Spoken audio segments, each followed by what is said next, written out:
with homeless unaccompanied youth using harm reduction.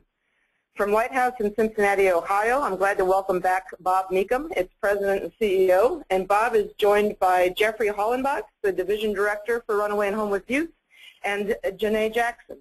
From Preble Street in Portland, Maine, I am pleased to welcome John Bradley, the associate director there, and Chris Bicknell, the teen services coordinator.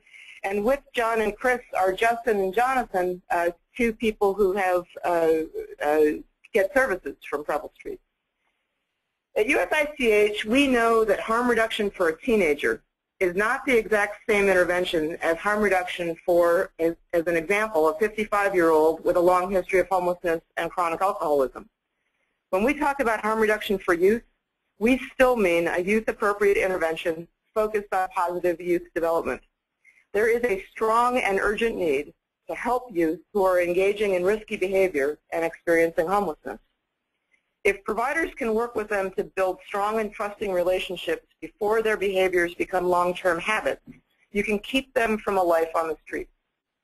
Harm reduction is fundamentally about meeting a person where they're at in a non-judgmental way that engages that person in services.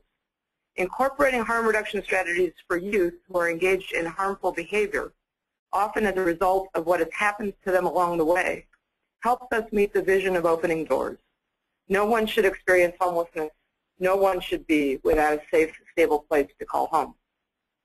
Using a harm reduction model requires agency commitment from the top down and staff buy-in from the bottom up. It takes training, practice, supervision, patience, and perseverance. Having been a part of such a model in Minnesota, I also know that it can be one of the most rewarding experiences. To give up on